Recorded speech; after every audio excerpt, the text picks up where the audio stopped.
Selamat datang kembali di channel Master Military. AIDC FCK-1 Jingguo adalah jet tempur buatan Taiwan bermesin ganda atau twin jet yang dinamakan persis dengan salah satu presiden Republik Cina, yaitu Jiang Jingguo. Pembuatan jet tempur ini berada dalam proyek IDF atau Indigenous Defense Fighter. Jet tempur ini dibuat sebagai multi-role capability, yaitu jet tempur yang bisa menjalankan berbagai misi. Jika dilihat seksama, terlihat jelas bahwa desainnya sangat dipengaruhi oleh F-16, baik dari desain badan maupun desain sayapnya. Konstruksinya sendiri sebagian besar menggunakan aluminium alloy, tetapi dengan beberapa bahan komposit di bagian ekor, juga bahan titanium pada mulut exhaust.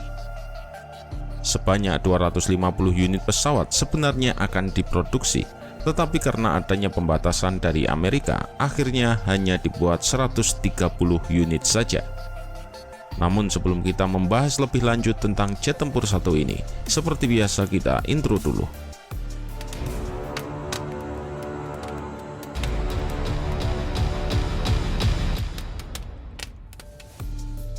Taiwan mempunyai program ambisius untuk mengembangkan pesawat tempur canggih guna menggantikan armada F-5 dan F-104.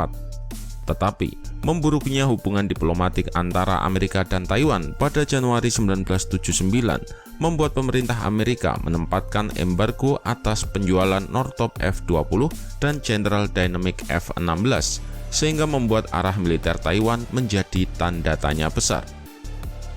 Tetapi karena aksi Taiwan Ration Act atau TRA pada awal tahun 1979, negara tersebut berhasil memberi peralatan militer dan senjata canggih dari Amerika. Taiwan membuat hampir 300 Northrop F-5 di bawah lisensi dari tahun 1974 sampai 1986. Dari awal tahun 1980-an, Taiwan tertarik untuk membeli jet tempur Amerika baru guna menggantikan Northrop F-5 dan Lockheed F-104 yang semakin menua. Amerika yang saat itu sedang meningkatkan hubungan diplomatis dengan Cina atau yang dikenal dengan Sino-Amerika, menolak permintaan dari Taiwan untuk membeli F-16 dan memblok pembelian senilai 1 miliar US dollar untuk 100 unit F-20 Tiger Shark pada Juli 1982. Akhirnya, Taiwan memutuskan untuk membuat jet tempur domestik sendiri dalam program IDF atau Indigenous Defense Fighter. Namun, di lain sisi, bantuan teknis dari perusahaan kedirgantaraan Amerika tidak ada pembatasan dalam program pembuatan jet tempur Taiwan ini. Bantuan itu diberikan oleh General Dynamics untuk badan pesawat, Garrett untuk propulsi atau mesin, Westinghouse untuk radar, dan tim yang dipimpin oleh Smith Industries untuk avionik. Keempat kerjasama tersebut diberi nama tersendiri, yaitu Yingyang untuk pengembangan badan pesawat, Yunhan untuk pengembangan mesin, Tianli untuk pengembangan avionik, dan Tianjin untuk pengembangan persenjataan. Program untuk pengembangan pesawat yang dikenal sebagai program Anxiang atau Safe Flight dimulai pada tahun 1982 dengan persyaratan pesawat tempur superioritas udara. Prototipe pertama pesawat ini melakukan penerbangan dananya pada tanggal 28 Mei 1989 dan mulai bergabung dengan Angkatan Udara Taiwan pada Januari 1994. Mesin kembar yang ada di pesawat ini mirip dengan F-16, tetapi sedikit lebih kecil dan mempunyai jarak tempuh yang lebih pendek. IDF bisa dibilang sebagai pesawat hybrid dari tampilan luarnya.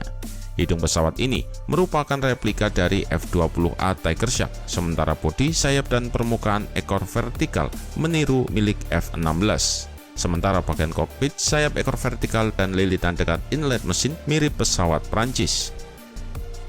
IDF dikatakan lebih hebat daripada F-5E dari segi performa udaranya. Ia dapat berakselerasi lebih baik dari F-0104 dan mampu berputar dalam radius yang lebih kecil daripada F-5.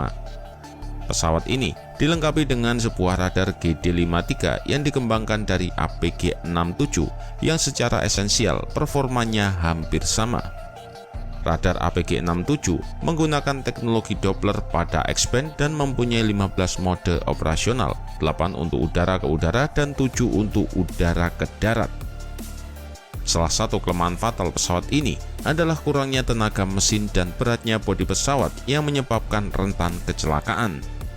Versi awal IDF mempunyai kecepatan maksimum 1,2 Mach dengan menggunakan mesin yang diproduksi bersama oleh Taiwan dan Allied Signal Garrett Engine Division. Mesin bernama TFE-104270 didesain untuk pesawat tempur ringan guna menghasilkan performa yang baik dan perawatan yang murah. Produksi pertama mesin ini dikirim ke Taiwan pada tahun 1992 dan kemudian ITEC mengirim lebih dari 300 mesin untuk IDF.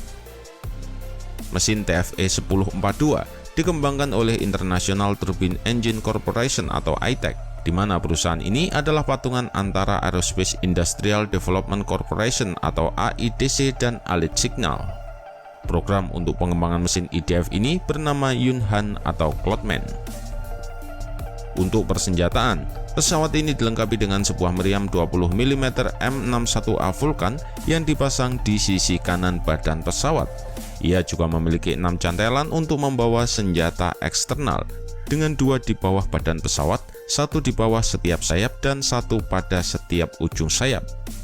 Hardpoint tersebut dapat dipasangi rudal Tianjin 1 atau TC1 atau rudal jarak pendek Skyward 1, dan Tianjin 2 atau TC2 atau rudal udara ke udara jarak menengah Skyward 2. TC1 memiliki jangkauan 5 km dengan bimbingan infrared, sedangkan TC2 memiliki jangkauan kisaran 60 km dengan bimbingan radar aktif dan dipersenjatai dengan hulu ledak 22 kg.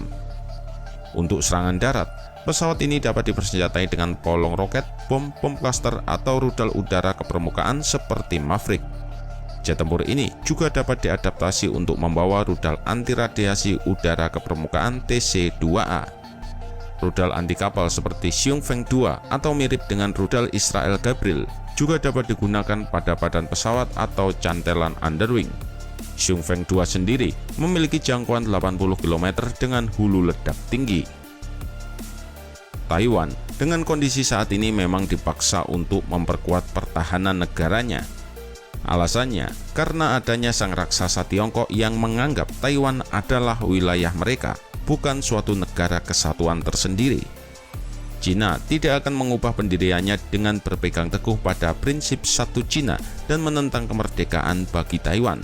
Sementara Taiwan sendiri menolak sistem satu Cina tersebut. Taiwan pun tetap mempertahankan nama resminya yaitu Republik dan bukan bagian dari negara Cina. Masa depan Taiwan sebenarnya tidak dapat ditentukan oleh rakyatnya sendiri karena menyangkut stabilitas regional Asia Timur dan Pasifik.